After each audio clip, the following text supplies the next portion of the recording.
Za program hongnaba torang torse za yam thagat churi haro phunduk churi ihan hanbada mangan media bu yengbi ba chijanaba kristagi igi marida ipa ipal ima ibel isalise inim indon irup ipisa irei bag irei kai irei cha punamak Prabhu Yesu Kristagi mingda mangan media I host hoijeri ba Nabu Kumar Kaisamna ikulunaduna kurumjari Manipur asi Phurup kaya na khundaminaduna leiriba aduga Mapui mona pina biba Phurup singda phaja loan pina biduna loan kunthra romda tongan na ngang duna hingminariba aduga loina Mapui bungogi khonjen taminaduna harau mathoi kara leiriba iramdam Manipur asida mangan media na dungi damakta yengbiriba YouTube de yengbiriba nungsir bisinau sing aduga Zoom de yawbiri bisinau sing punamaki khanjare raga mangan media na chatharakpa ngasigi mangani chanba numit asigi namidang asida Akuga Tagul Tominazariba, Oza Evan.Akhup,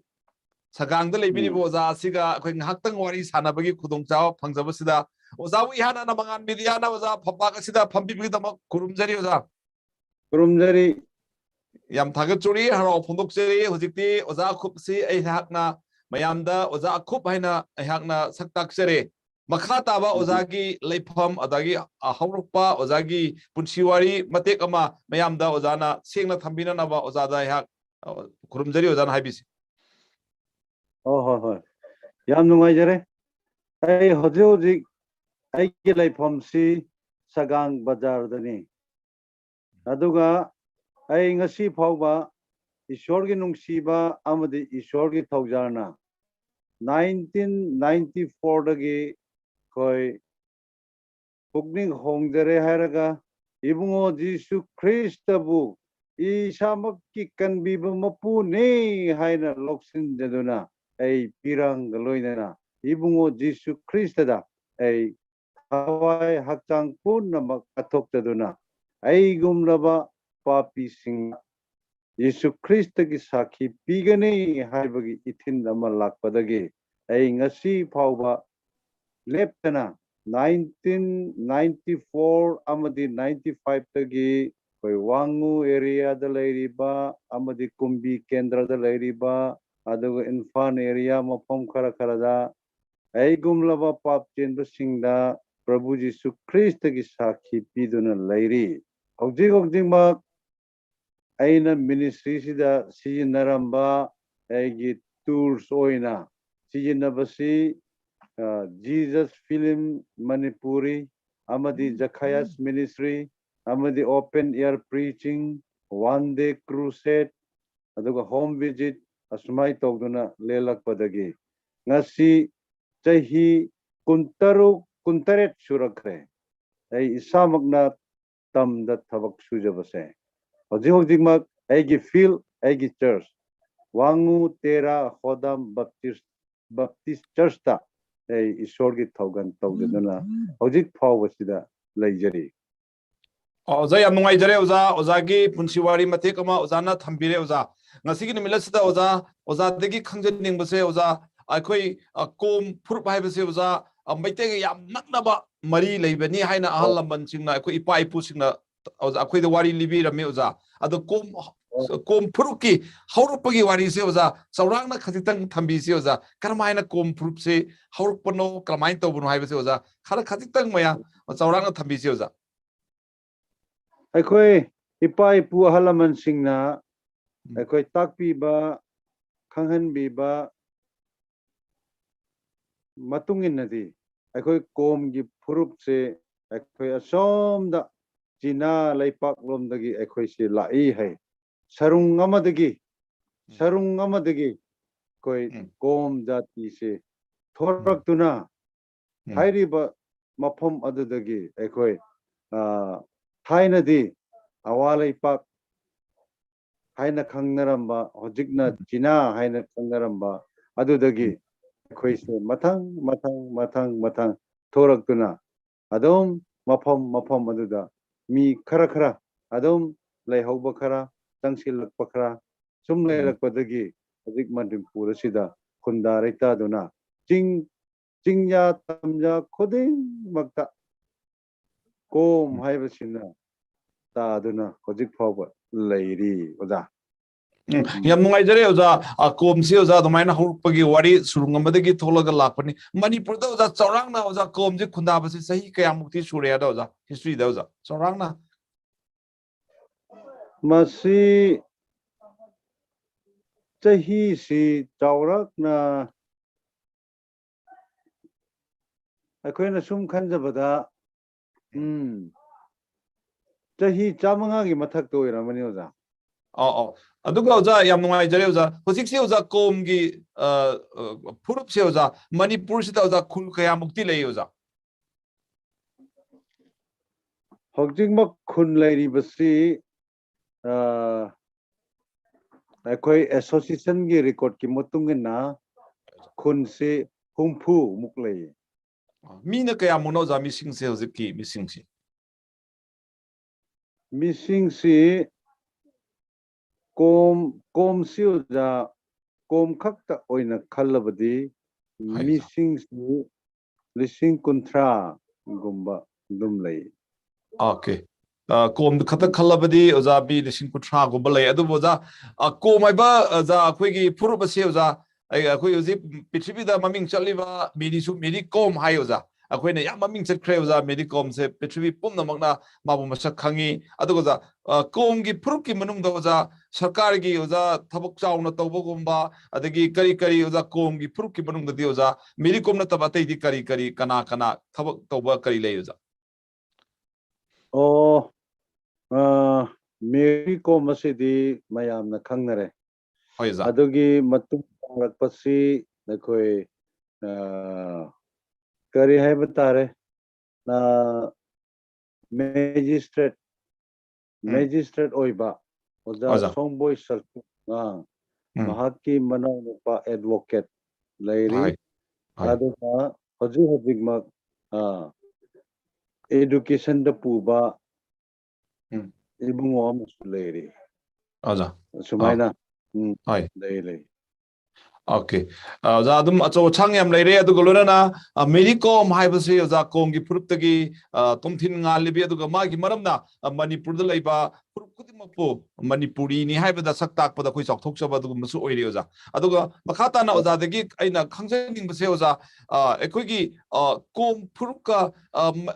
maitai si yam nakna na kom ayam baso oza maitai gi khulakta dum lei oza adu masida matang da khangning badi oza kom basina mapui bungogi asengba akhoi salvation aran kubungi wasi hopausi tadringi mangda kom phurupna karamai leirami haibdasu katang tambisi oza moigi kom phurupki laring laison oza khara haibisi akhoi kanbibagi wapausi laktringai mamangdadi kom singse akhoi ipa ipusingna non Christian gi life ta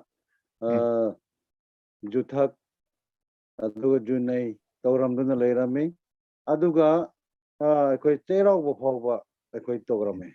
lai harau tograme harau tograme kuideri topa aduna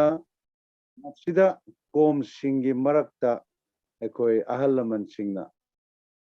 khurumlam se kailai haina amalai kaching kalai haina ko madu leirami hai adudagi akhoi sagang asisu sagang area simak sisu yu thongba juthak junaida nainaramba lainaramba mi ngaktani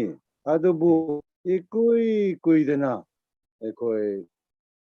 1950 sorry 1920 22 24 25 asida kan bibagi pau padagi mathang adum pau sandor padagi hojikse kom sagang area khakta da oirabusu Christian loino oikre okay hojikti oza kom mayam basi oza Christian loino oikre oza ko kan bibagi wapau se loina tare tabada natana kan bibagi wapau se loksin dona hojik kom phurup se Prabhu Jesu Christ gi aran khom gi harau bata yam phangen oza na ta pire oza makhata na oza dagi ꯑꯣꯖꯥꯗꯒꯤ ꯑꯃꯨꯛ ꯑꯩꯅ ꯈꯪꯖꯅꯤꯡꯕꯁꯦ ꯑꯣꯖꯥ ꯑꯗꯨꯃꯥꯏꯅ ꯑꯣꯖꯥ ꯑꯩꯈꯣꯏꯒꯤ ꯂꯥꯏꯕ ꯍꯔꯥꯎꯔꯝꯕ ꯐꯥꯎꯕ ꯑꯩꯈꯣꯏ ꯇꯧꯔꯝꯃꯤ ꯍꯥꯏꯕꯁꯤꯅ ꯇꯥꯛꯄꯗꯤ ꯑꯗꯨꯛꯀꯤ ꯃꯇꯤꯛ ꯀꯣꯝ ꯐꯨꯔꯨꯞꯁꯤ ꯑꯔꯤꯕ ꯐꯨꯔꯨꯞ ꯑꯃꯅꯤ ꯍꯥꯏꯕꯗꯤ ꯃꯌꯦꯛ ꯁꯦꯡꯉꯦ ꯑꯗꯨꯒ ꯂꯣꯏꯅꯅ ꯑꯣꯖꯥꯗꯒꯤ ꯑꯩꯅ ꯈꯪꯖꯅꯤꯡꯕ ꯑꯃꯗꯤ ꯀꯩꯅꯣ ꯍꯥꯏꯕꯗ ꯀꯣꯝ ꯐꯨꯔꯨꯞꯁꯤꯅ ꯍꯧꯖꯤꯛ ꯐꯥꯎꯕꯗ ꯑꯣꯖꯥ ꯃꯩꯇꯩ ꯏꯆꯤꯟ ꯏꯅꯥꯎꯁꯤꯡꯒꯤ ꯃꯐꯝꯗ ꯑꯣꯖꯥ ꯀꯔꯝꯕ ꯏꯕꯨꯡꯉꯣ ꯃꯍꯥꯛꯀꯤ ꯋꯥꯄꯥꯎ ꯁꯟꯗꯣꯛꯄꯒꯤ ꯊꯕꯛ ꯑꯁꯤꯗ ꯁꯒꯥꯡꯒꯤ ꯑꯣꯖꯥꯒꯤ ꯑꯦꯔꯤꯌꯥ ꯅꯠꯇꯕ ꯑꯣꯖꯥꯒꯤ ꯑꯦꯁꯣꯁꯤꯌꯦꯁꯟꯅ ꯀꯔꯤ ꯊꯕꯛꯇꯤ ꯄꯥꯏꯈꯠꯄꯤꯔꯤ ꯑꯣꯖꯥ ꯍꯧꯖꯤꯛ ꯃꯛꯁꯤ 1994 2004 dagi haiba tarikh ko ja 2004 dagi Komrem Baptist Association na koi mission gi thabak se paiba horakhare adana mission gi thabak se paiba horakpadagidi hojikti evangelist kunthra ga nithoi muk thame aduga field itininaw meitei gi marakta field se kuntaruk lay kuntaruk lay aduga outside the church taruk kumbale akoi Nepal desu evangelist ahum khak support to Okay. Oza adudi oza missing yamjadaba orosu mi lising kuthra rom leiba orosu the com association asina oza achauba meitei gi marakta project si oza kuthra rom hojik thagul tawduna leibi haibasi oza nungaiba paw amani meitei gi mangduna leiba thawai hakchang gi di yamina kara khulamba yai adubu thawai asi mapui bungogi mafamda hallaroi thawai sing ase haying shira matungda hakchang na malemba lehuraga thawai asidi mapui bungogi mafamda leibi yananaba thawai gi maman khangbiduna kom ichinaw singna achoba thodang ama lobi haibase ozana takpire oza akhatana oza gi personal khara ai haijening lay oza ai mayam da so haijegi ngasi biur purmakta ai haijeli bisne oza akoi akhup habase yam tangba akoi gi maitai gi khunai haidi maitai christian gi khunai da tomthin ngan bo oza amani adugumba akoi manipur gi christian singi marakta maitai christian singi marakta akoi gi mapui bungu thagatpa isai shaga album puthokibase ozana ihan halena khali oza masai matang ji ozana kari puning leibadagi oza kari tawno da haibi oza album puthokpase oza hai oza oi album puthoe choreography puthoe puthoe adu matang do oza kari puning leibadagi no haibi da aigi pugning da phaurak pase koi tamda sum patma matamda koi ichinino meitei ichinino singase asumai tawduna jagoi isai amadi lila asigum basida ajik tang pugning se kathok pugum tawba aduna noksingda choreography jagoi asi puthograga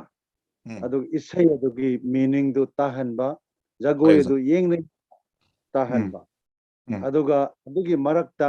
wapau minute manga khaksu puduna thambiri no meitei sing adagi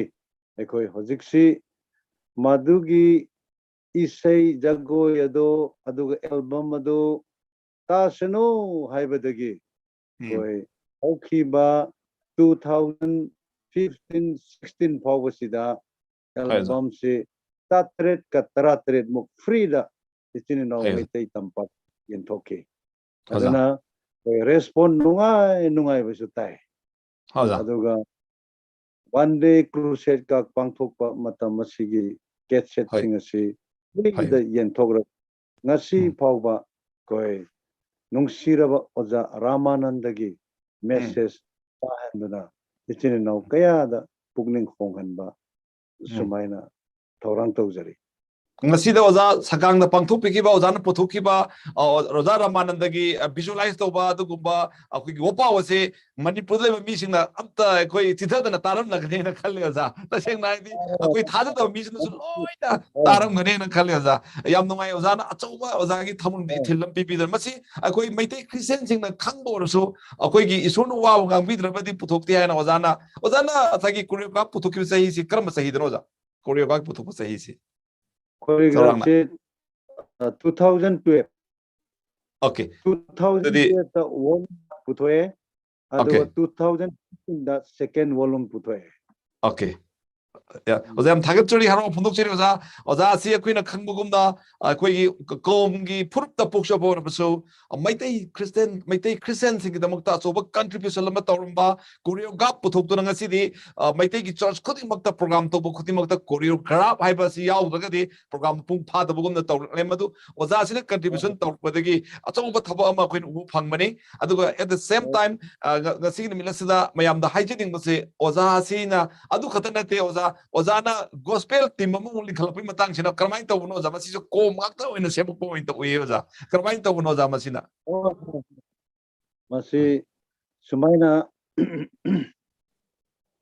kan bibawa poksi ngasai aigi punsiwari da laba pap chenba missing da jisu krista gi sakhi pigani haibase aigi pukning da ithinama ishor na kawrak pugumna tawrak pududa ithin se hek lak tam da ichini naw singna sei pamido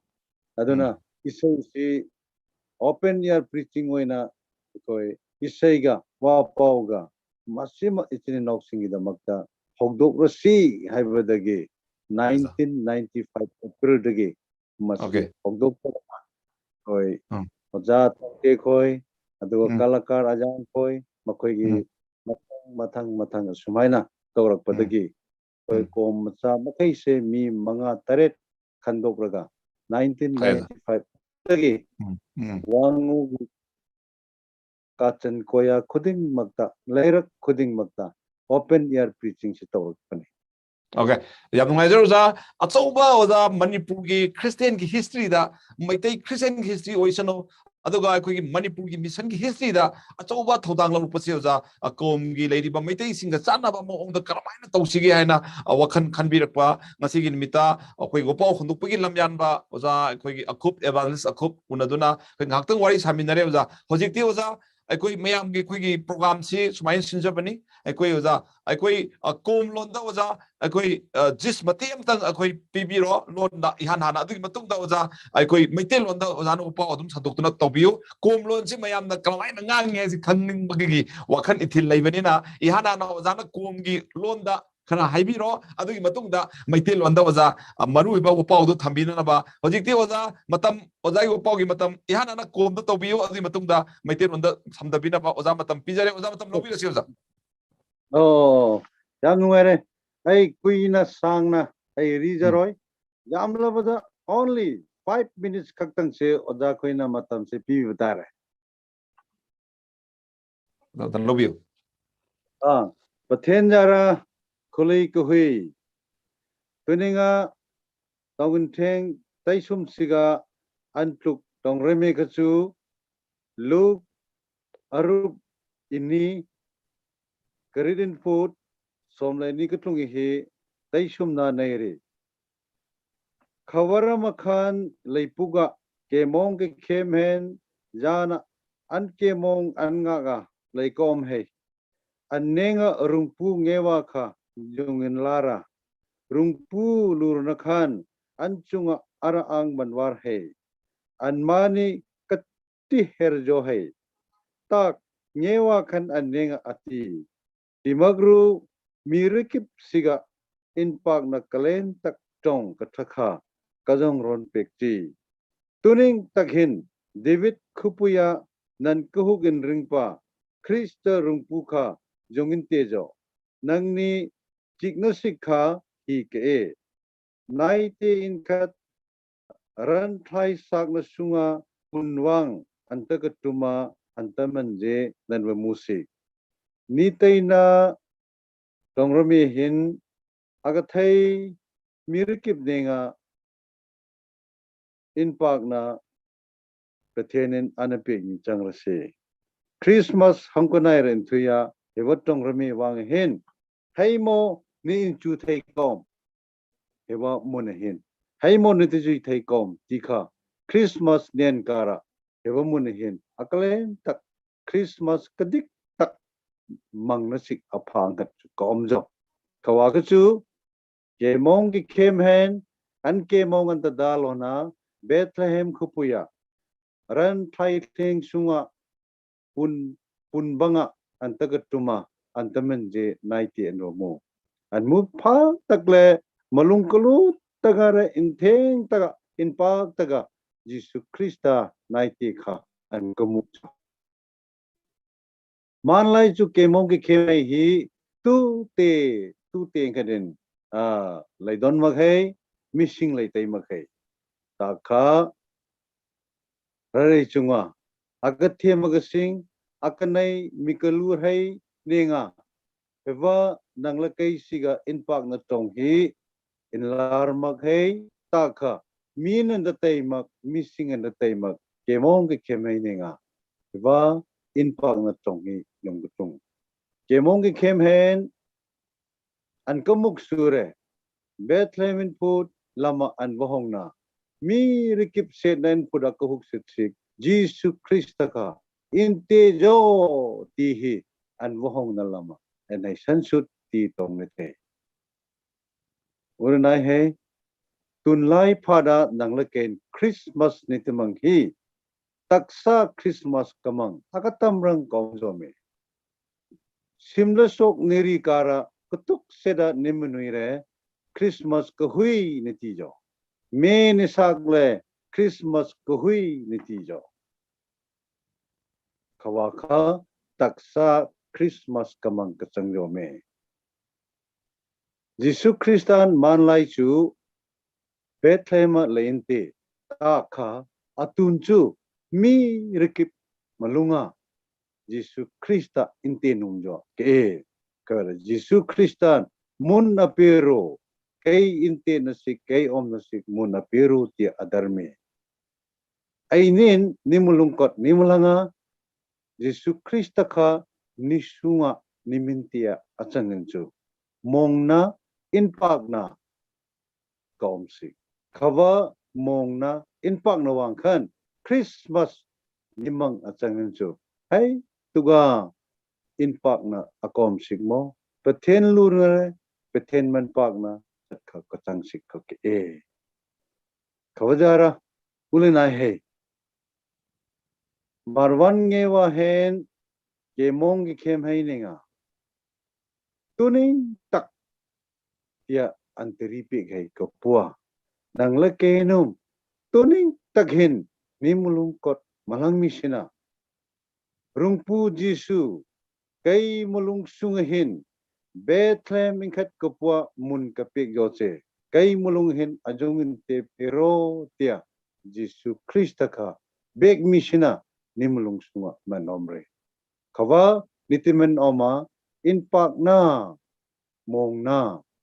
nitichan ka ahai tiga kumlay kusiga changrose tenin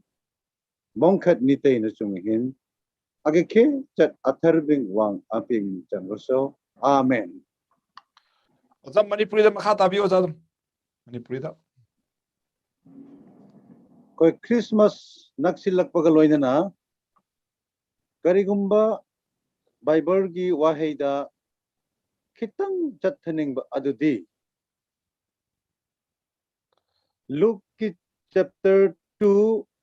verses 8 tagina tarani thoisi yengba matamda sargadut singna yaw senba singda pauktak pibiba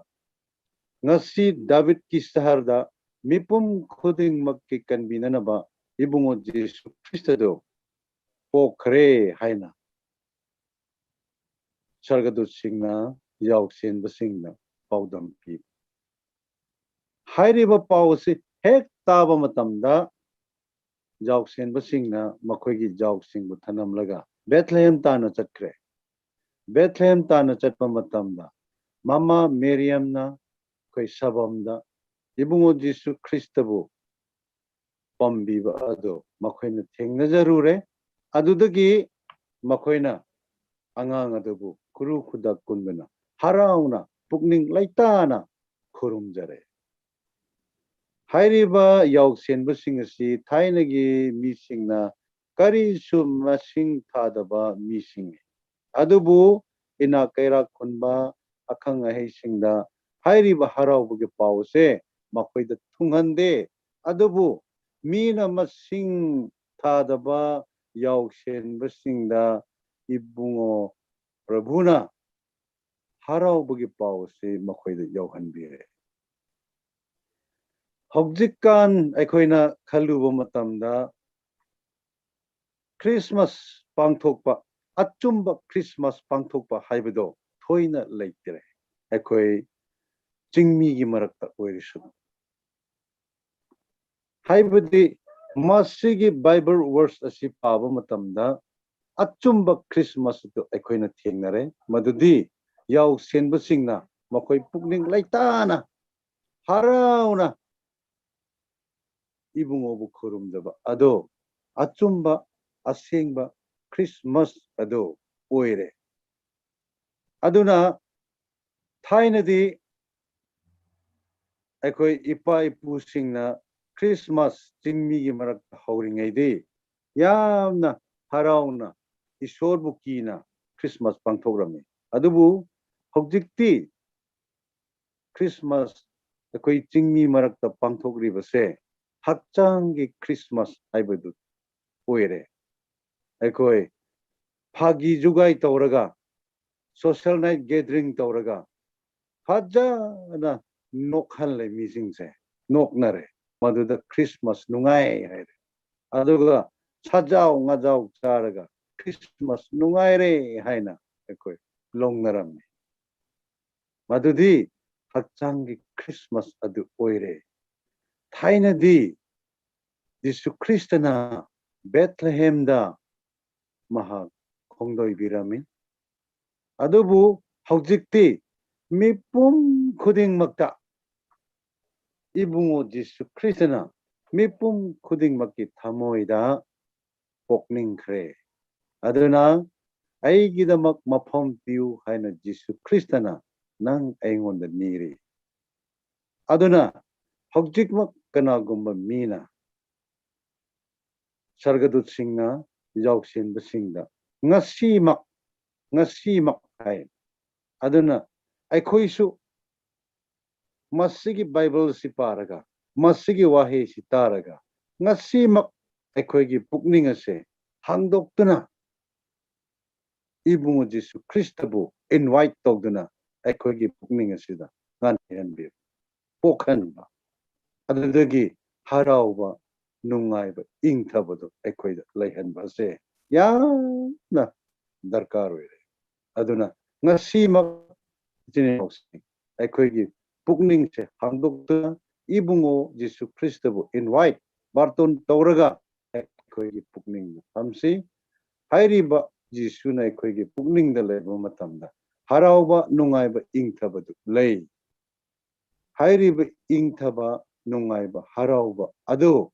punsi chupagi oina laiba oisano tariba wahe kharasida isorna nipum khuding makta ino no bor pinibiba oisano amen amen yam thagatchuri oza khub yam thagatchuri thawaigi wa phajana ngangbi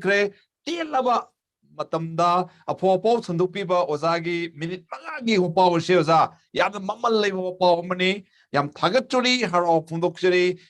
puning leitana yaw senbasingna Christmas pangthok kibagum aikoi ngasi nimita Christmas chumna puning leitana pangthoksi aduga nahanong Jisu Kristana Bethlehem da chatkiba adudi hujikti chatlaroi nangi thamoi nungda nangi polage haina Jisuna thorang ngaire aduna thong hangdokpiro nangi thamoida Jisu pongning le haibado yamna meaningful le wahi thambibagi damak thagatri haro phondokchari loina na YouTube ki thorom dilo senjage aduga koi gi viewers yangbiri ba punamakang ha interaction tawning bo leragasu matam hangdoksage loina na mangal media na sandokchaba thorom ngasi yamna phajaba mangani chanba numit asigi ningthi jaraba numit asina ikai khona matik chara Evan.Akhup na phopo phajana sandokpibagi damak aduga komgi Phurupki damak phajana wahi haitokpibagi damak thagatchori ngasi gi nadi YouTube ki live telecast matang lusinjage tabi khudi mai sona bor mara kaina pibo oisano amen Amen. praise God Hallelujah. hallelujah amen praise God Introduction ki matam khara lebi abro. laigani oza laigani ekta ano tawsen ge